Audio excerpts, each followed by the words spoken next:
Hello and welcome to the YYC Soccer Podcast. My name is Jason Kmet and my co-host is Scott Strasser. Hey, Scott. Hey, Jason. Happy podcast milestone. Yeah, 150 episodes. That's kind of cool. Definitely. I think we've been going for about 2.5 years now, something like that. And yeah, this is a big milestone for us. I'm pretty excited to reach this many. Yeah, and we've got a bunch of things to talk about today, even though all the teams that we typically follow on a week-to-week basis are not playing this week. But yeah, still plenty of stuff for an episode. But if you happen to be a new listener to our podcast, though, Scott, why don't we talk about what the YYC Soccer Podcast is all about? So we talk about soccer in Calgary at the amateur, collegiate, and professional levels. We talk about Cavalry FC and the Calgary Wild, which are the two professional teams in Calgary. And then we also talk a lot about the local post-secondary teams and players. And in the spring and summer, we talk a lot about the League One Alberta season. So basically all things Calgary soccer. Yeah, and in this episode, we've got a bunch of different things we want to talk about. We're going to talk about some NCAA soccer. Actually, the women's tournament is starting up here this weekend, and there's some Calgarians involved. We haven't spent much time talking about it thus far, but now seems like a good time to get into it. So we'll talk about that for a bit. We'll talk about the Calgary Villains. The Villains Dome was being inflated today, and we'll talk about Cavalry FC. A little bit of League One Alberta, a big award for a local Calgarian, and we have an interview this week too. Yeah, our interview is with Nyema Ingleton, who is a defender for the West Virginia University Mountaineers.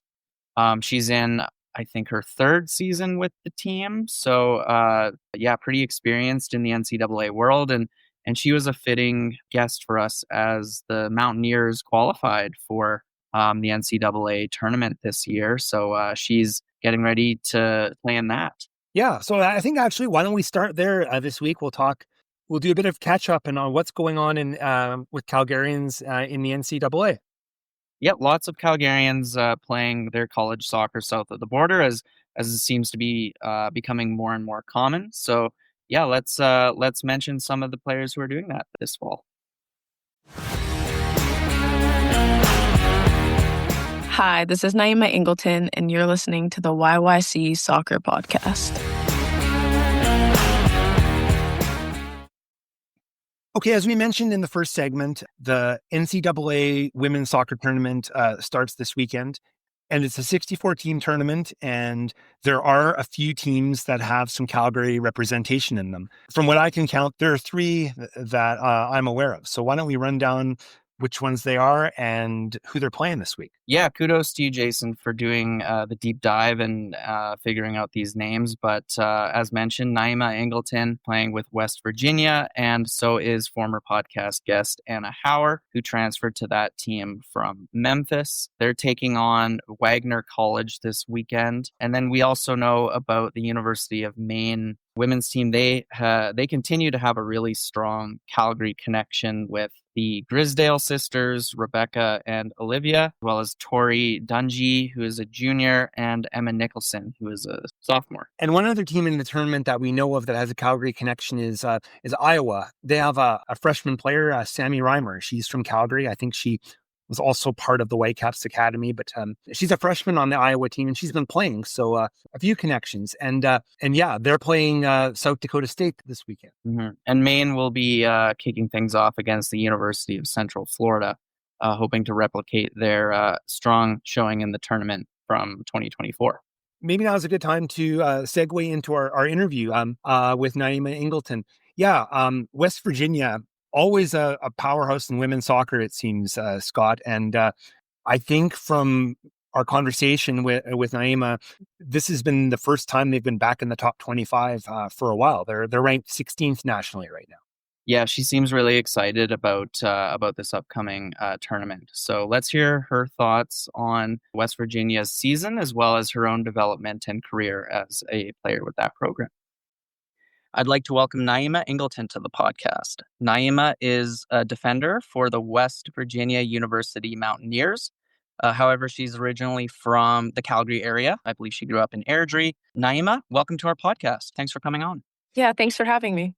So just to start off, can you rattle off some of the teams you've played for over the years? You mentioned you grew up in Airdrie, but obviously moved to the West Coast when you were a teenager to play with the Whitecaps Academy. But can you talk a little bit about your upbringing and which clubs you played for? So I did grow up in Airdrie, but never actually ended up playing for any Airdrie teams. So I started my first soccer team was with MSB.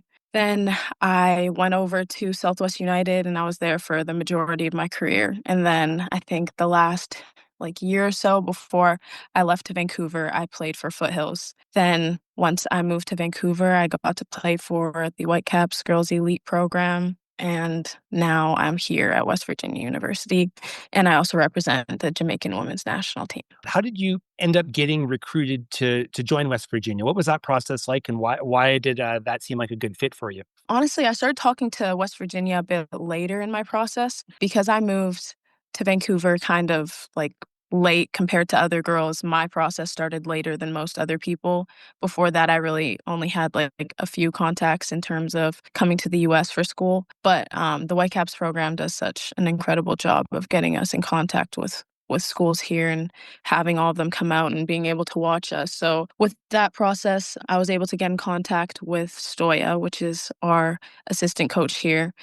And honestly, just really loved their history with Canadians. Obviously, Khadijah Buchanan came here, Ashley Lawrence came here, Bianca St. George came here. So there's a lot of Canadian success here. Annika Leslie came here. So it's like there were people new and old who have had success from Canada in this program. And I knew they're really big on development and getting people pro, regardless of whether they're from the US or from Canada. So really, I loved that about this place. And also, I'm really focused academically on what I wanted to do here. And the business school here was really incredible when I got to tour it on my visit and everything. So that's how I ended up here. And my coaches are very motherly. So it made me feel safe when I came on my visit. So I loved it. Before we hit the record button, I think you told us you've been playing center back for the Mountaineers, but I understand you've played other positions throughout your career as well, haven't you? Yeah, Yeah. I've pretty much played everywhere on the field at some point or another. So How would you kind of describe your playing style and what would you say, is center back your preferred position?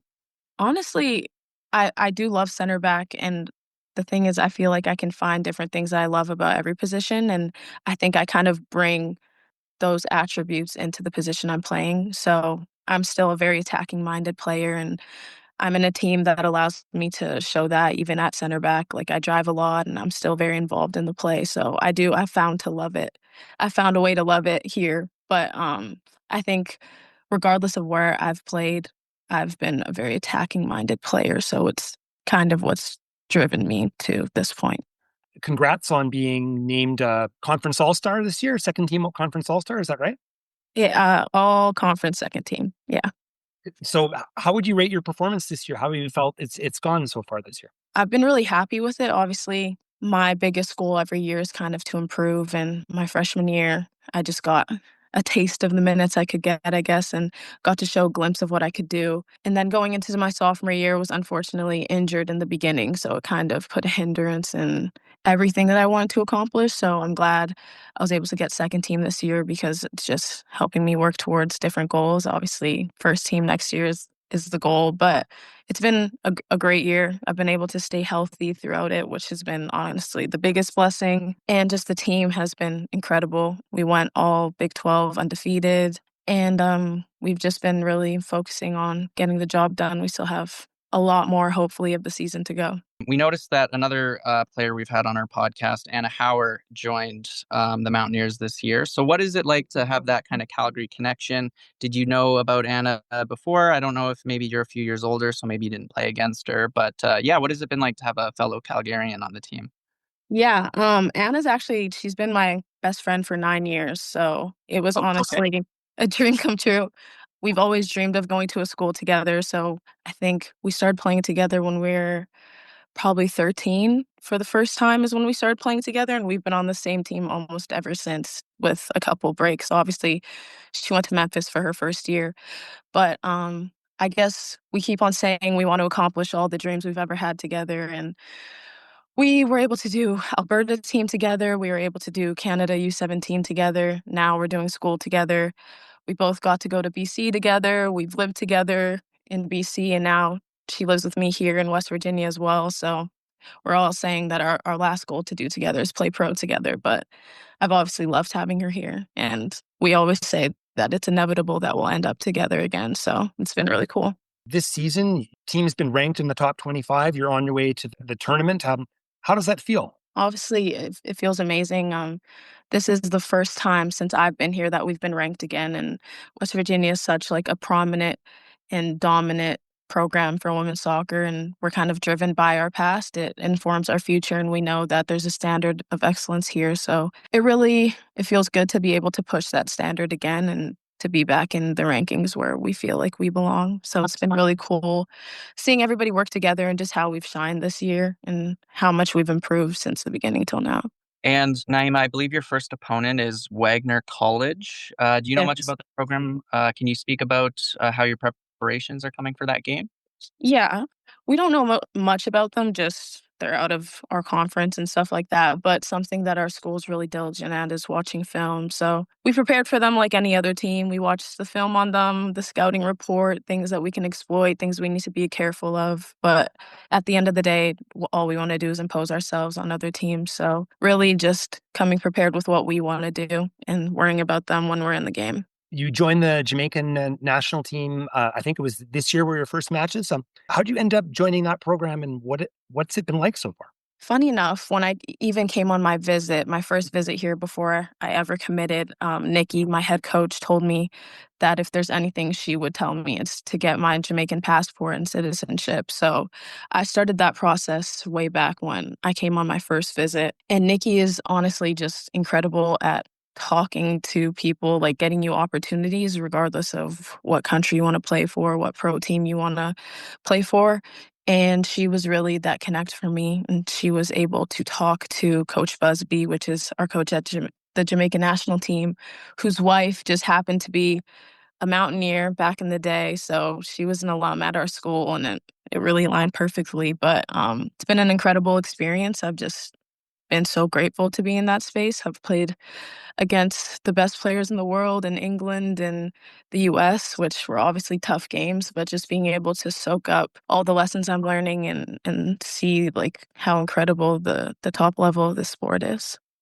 You kind of touched on it there, Nyema, but wanted to ask about your growth as a player since both playing for Jamaica as well as playing in NCAA Division I. I mean, how much do you feel you've grown over the last, say, 3 years since making this move? Definitely so much. I mentioned a little bit before, but Nikki is a very development-based coach, and I know I've learned so much more, not only about center back, but the other positions on the field just by listening to all the wisdom she has. Like, she's been here for 30 years, and she's made so many pros, so just not only on the field as a player, but what it takes to be a person in pros and a successful person, even if I don't want to end up going the soccer route, I think has been a really big learning curve that I learned here. But yeah, it's been really good, and I hope I just continue to learn. I know that's Nikki's main goal here anyway, because we'll continue to progress if we continue to learn. Yeah, let's talk about some of your future goals and aspirations. Where would you like to see soccer take you? Like, obviously you're finishing up your degree right now, but like even beyond that, you mentioned talk about playing pro. Yeah, I mentioned before, I guess for next season, I really want to work towards getting first team and defensive player of the year for the Big 12. But further than that, I want to continue to make Jamaican women's national teams and continue to be a key player in that team. And then I would also love to go pro. Obviously, with the new NSL, there's like a whole another league to think about, which has been nice because it's never really been an option in our minds to play at home. So it's been really good. But yeah, ultimately, my biggest goal is to play pro. We're definitely wishing the best for you. And once again, from us, just thanks for coming on our podcast. It's been great to hear from you. And yeah, good luck with your upcoming games and with your future endeavors. Thank you so much. Hi, this is Ali Musi, and you're listening to the YYC Soccer Podcast.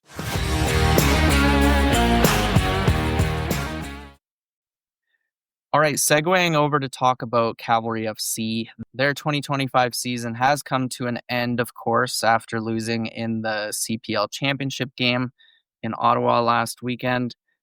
Jason, there's a lot of players with Cavalry who their contract will be expiring this year, so it might be a busy offseason for Cavalry's coaches as they try to re-sign some of these key players. Absolutely. I try my best to keep on top of the length of the contracts when they're signed, and I've got a list here together. And why don't we break it down here a bit? I guess we can start with the players that we know are under contract for 2026. And so if everything goes as we expect, they're signed for next year. That list is Callum Montgomery, Dan Klomp, Bradley Camden-Fawo, Tobias Warshevsky, Levi Lang, Mael Henry, Gota Natigny, James McGlinchey, and Jay Herdman. Yeah, he's still with the team, even though we kind of forgot about him since he's been loaned out. He's still under contract for 2026 with the Caps. Mm-hmm. Yeah, that's 9 names there, including some players who I'm sure a lot of fans will be relieved or excited to see returning next year. Gota Natigny in particular, I think, really earned himself a lot of fans in his return to the club. And then lots of solid players like Bradley Camden-Fawo, who I think has solidified himself as a starter. Callum Montgomery had his best season in a Cavalry jersey this year, I felt. And then guys like, of course, Dan Klomp and Toby Warshevsky. So good news in terms of the fact that they'll all be back with the team next year, most likely. But obviously that leaves a lot of names on the roster, Jason, who may or may not be coming back in 2026. Yeah, and I just want to emphasize, this is just from my own research, looking at press releases and that sort of thing.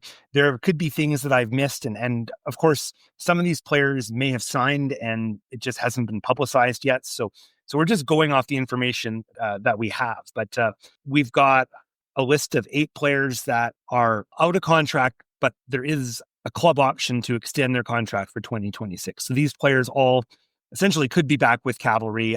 Let's run through these names here. So it's Michael Harms, Sergio Camargo, Tom Field, Eric Kobsa, Iman Salouf, Diego Gutierrez, Nico Moroniak, and Michael Baldissimo. And then there are 8 players on the team whose contracts are expiring in 2025. So if they do return to the club next year, they will have to re-sign. And some big names on this list, Jason: Marco Carducci, Ali Musi, Kenija Elva, Nicholas Veiling, Joseph Holiday, Shamit Shom, and Fraser Aird. Those are some big names when you look at that list. Like 4 of those players are players that basically are regular starters in Carducci, Musi, Shom, and Fraser Aird. And Kenija Elva, he started a fair amount of games too. But yeah, those are big names. What are your thoughts there, Scott? I know that it's all speculation on our part, but you would expect that some of these guys are going to resign, but it might be hard to bring them all back. Yeah, I don't think you can bring them all back, right? But obviously, like you mentioned, 4 in particular, really important players for the team. You have to assume that the club will be working in the offseason to re-sign those players. So just because they're included in that list doesn't mean they're not going to be back. It just means that they're not going to be under contract unless they get a new agreement signed. Yeah, obviously, there was a lot of continuity in 2025 from the championship winning team, and you're going to assume that Tommy Wheeldon Jr. and his staff will want a similar continuity for next year. 3 names that we didn't include: Mikhail Gerasimenkov. He's been returned to the Whitecaps as his loan is ending, and Owen Antoniak and Max Peepgrass are not technically under contract, but their rights are being held by Cavalry through that whole esports agreement. So the expectation is those 2 guys would most likely be back next year. So last year, Scott, Cavalry had about as good a loan spell with a player as you could ever get in Jay Herdman. He just, stepped into the lineup and really made a big difference in the team last year. They ended up signing him after the loan ended. Didn't really go probably according to plan, but what are your thoughts about if Mikhail Gerasimenkov is in the same situation this year where he was out of contract at the end of the year? Do you think he'd be someone that Cavalry would be interested in getting? 100%. Yeah, I think he was a player that surprised me the most in terms of how good he was this year. I mean, he's only 19, but he plays with a lot of maturity and assuredness. Different position, but reminds me a lot of Maël Henry, just in terms of playing like someone way older. I think he definitely, he got a lot of playing time. I think he led Cavalry's U21 players in terms of minutes. And yeah, he showed why in lots of occasions. He has a great defensive discipline, but he's also very adept at getting forward. He contributed some really key offensive moments and scored some goals. So I would be very unsurprised if he comes back with a permanent contract. Yeah, I think that'd be great. Although I'm going to take a different approach here. I think it's unlikely he's going to come back. I think with being a member of the Moldovan national team and having a passport there are some teams in the Moldovan league, which I was doing a little bit of looking around, that they're minnows in the European landscape. But, there are players making several $100,000 a year on some of those teams. So it may turn into a situation where he might have the opportunity to, go back to, where he's from originally and get a nice paycheck. So I guess we'll see. But I would love to see him come back.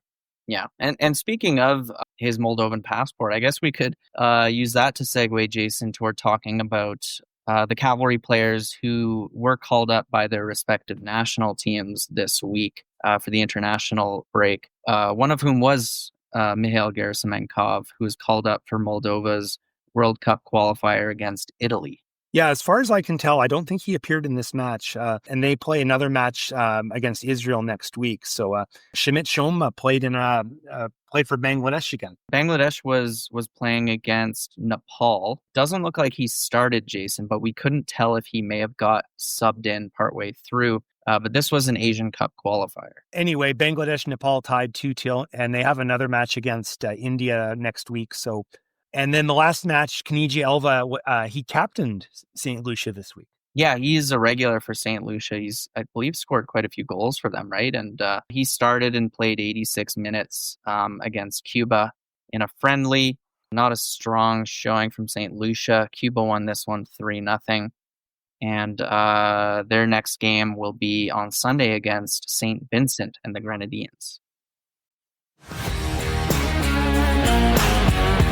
Hi, I'm Avril Jamieson, and you're listening to the YYC Soccer Podcast. All right, Scott, we're going to talk about League One Alberta for a bit. It's been a while since the season's ended, but after several months, we found out who the individual player awards went to. Yeah, I was very surprised, Jason, to see this included on our script for this week's episode. Obviously, League One Alberta wrapped up at the end of July, I believe, or maybe it was early August, but definitely a few months removed from it. But yeah, we see that the individual player awards have been allocated. Not too surprised by some of these. In the men's division, we saw Noah Lachelt was named most valuable player. He's with the St. Albert Impact, scored a bucket of goals this season. And then in the women's division, former podcast guest Avril Jamieson was named MVP. Both those players were named MVP, and they also won the award for top goal scorer. Yeah, and we know that Avril Jamieson carried her positive form from League One Alberta into her U Sports career.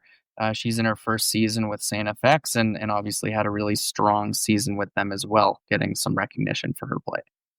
And the award for best goalkeeper was swept by Foothills. A couple of Foothills players, Sam Diltz won in the men's division, and Sarah Bach won in the women's division. Yeah, and in terms of the best young players in the men's division, Thomas Stuber from Cavalry FC U21, Tao Hein, who's with BTB in Edmonton, and Blizzard player Spencer McCallum were named the three top young players. The top goalkeeper award winners both played for Foothills. Do they have anything else in common? I do not know. They both play for St. FX. Oh, okay. All right. That weird random bit of trivia. There you go. Yeah. It's that Foothills to St. FX pipeline, though. It's been alive for a long time. Yeah, but Sam Diltz is not from Calgary. He's from Ontario. I think Sarah Bach is actually, I think she's from Calgary. So, but be that as it may, there's that definite connection there. Cool. That is a good piece of trivia. That is a crazy bit of trivia. But when I saw that their names, I'm just like looking it up right now. I'm like, I'm pretty sure there's something there. I was like, are they dating? Are they married? Are they siblings? I do not know. Siblings with different last names, maybe. Like we do see that sometimes. So I was I'm not even gonna guess. Yeah, no, there you go. Hi, this is Oluwabori Fai, and you're listening to the YYC Soccer Podcast.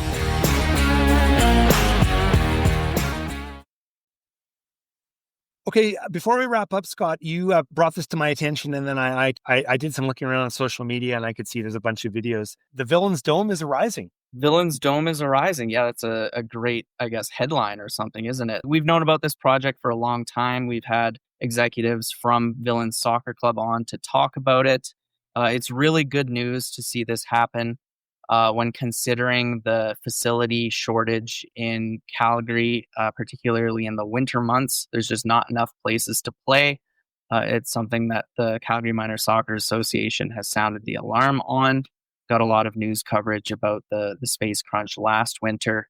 So yeah, with Villains Dome coming up, that will help alleviate that space crunch a little bit, and just really good to see another venue coming on board pretty soon.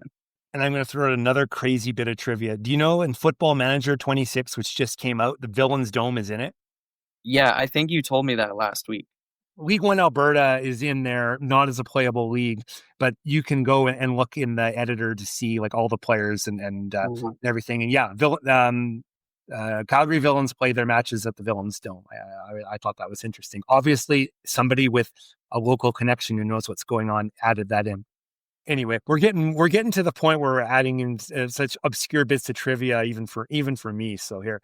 And I think the last note we want to talk about was Drew Fischer, Calgarian, won a big award this week. Yeah, Drew Fischer is a referee from Calgary who refs in Major League Soccer, and he was named their referee of the year. And this isn't a new award for Drew. He actually achieved the same last year. So congrats to Calgarian Drew Fischer. Apparently, he's the first non-American referee in MLS to receive this award 2 years in a row. Yeah, kudos to him. That's fantastic. Thank you for listening to the YYC Soccer Podcast. You can have this episode downloaded to your device as soon as it becomes available by subscribing on Apple Podcasts, Spotify, or any other platforms. Check out our website at yycsoccer.com, where you can look through our episode archive and find other ways to listen, including our YouTube channel.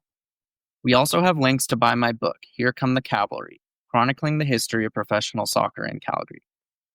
You can leave a question or comment in the Contact Us section of our website. You can also interact with us on social media through X, Instagram, or Blue Sky, where our username is @YYCSoccer403. Thanks for listening.